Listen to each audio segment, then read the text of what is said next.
Do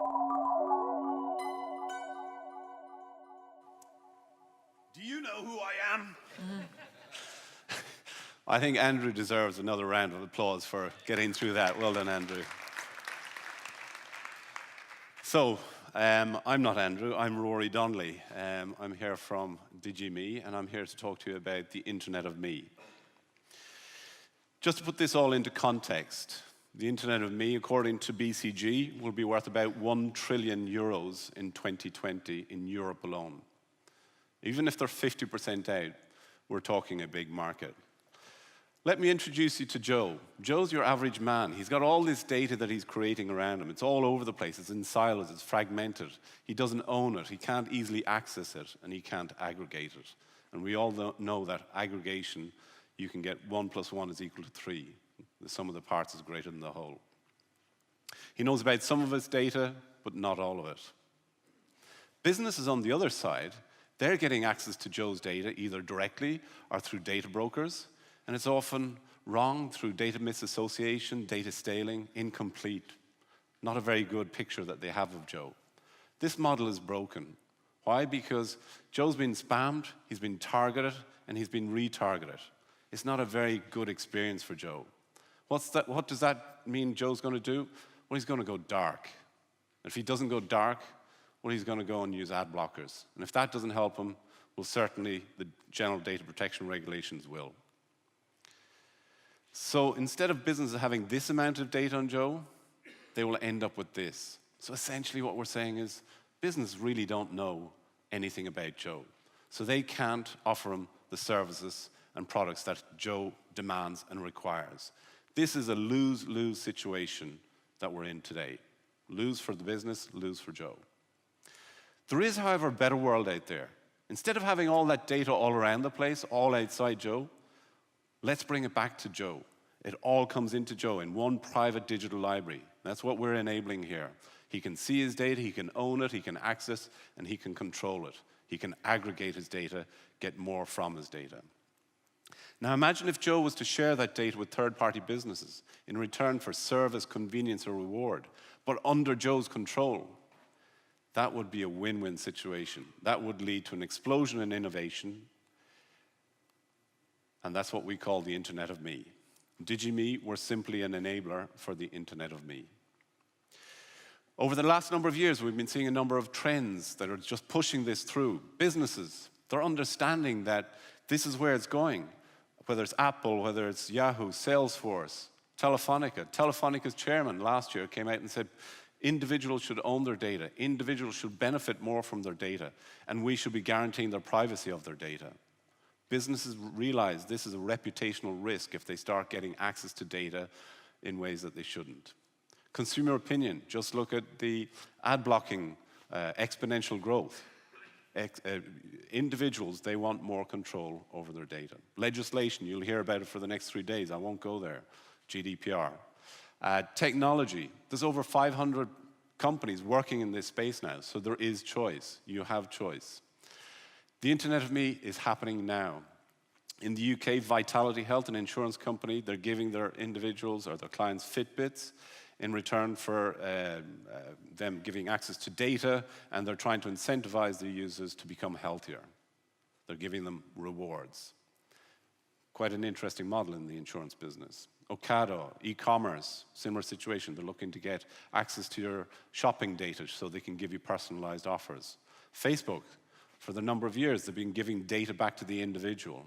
They're getting ahead of the GDPR. So really what we're saying here today for businesses is, you need to, the one question you have is, do you want to be a leader or do you want to be a follower? I'm not suggesting being a leader or a follower is right for any particular company, but that's the question you have. So some of the sectors that we're working in, one of the most interesting sectors we're working in is in the health sector. And if we just look at some of the value propositions in this sector, first of all, for an individual, if I had access to my wider set of health data, I could make better decisions.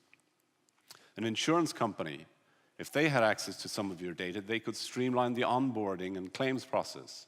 They could potentially give you some health and well-being advice.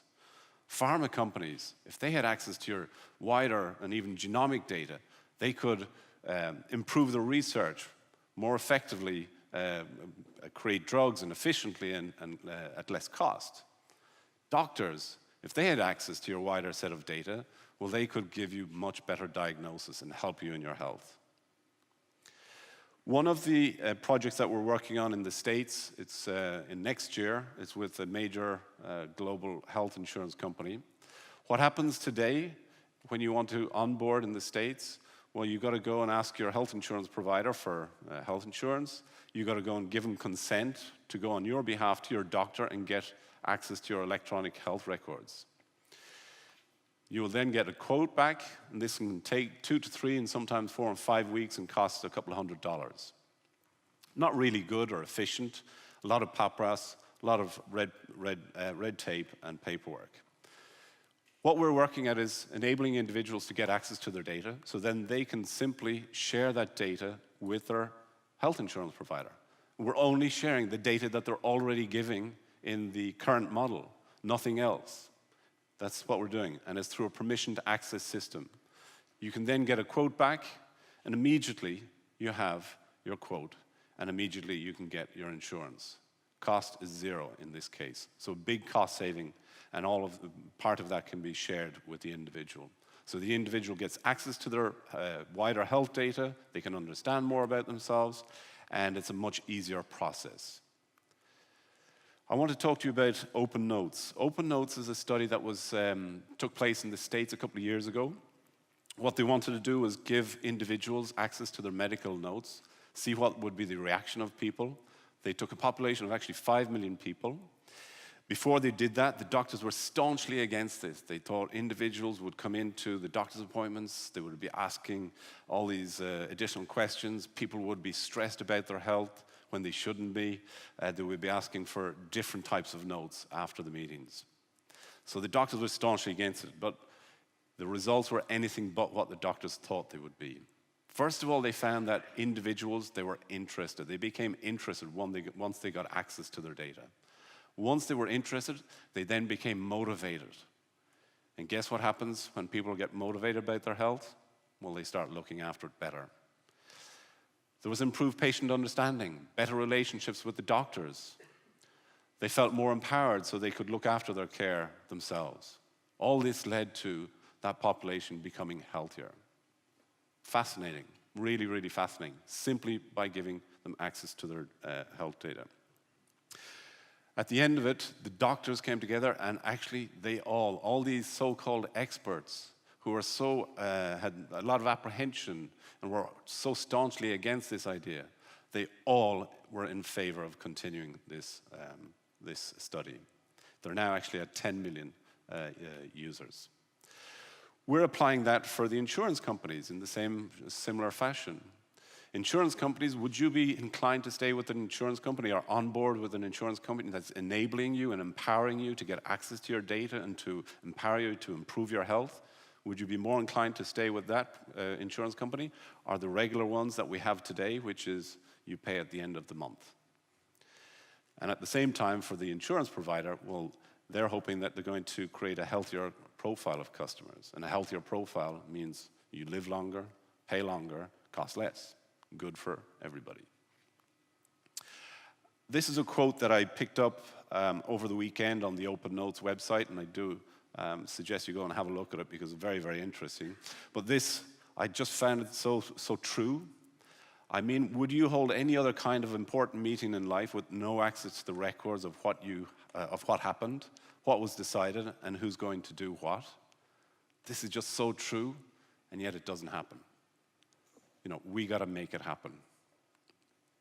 Very quickly, financial services. We're working also in a project in the financial services sector. Today, creditworthiness, banks will go and get data either from the likes of Experian or wherever. Sometimes it's inaccurate, incomplete through data misassociation, data stealing, and the like. The project that we're working on, again in the US, going live next year, is really getting all that financial data together. You can have all the financial institutions you're working with, all the different products, so that the bank can then get access to a wider set of data, complete, fully compliant, fully accurate, and enable the individual to get a credit rating score. Now, this can happen actually all on the device. So the individual isn't actually sharing anything with anybody. It's happening on the device. We're bringing the processing local to the data. So you can improve, the bank can give you ideas on how to improve your credit rating or your credit worthiness score. And once you're happy with the score, you can then share it with the bank if you want. You don't necessarily have to. That's another project that we're working on in a very interesting area. In summary, so this is happening now. It's an inevitability. It's happening now. There's going to be an explosion in innovation. Think about what SAP did for the last 3 decades. They brought processing local, and it was just a huge explosion in innovation. That's where we're going. And this is going to be a win-win for both consumers and businesses alike. Thank you.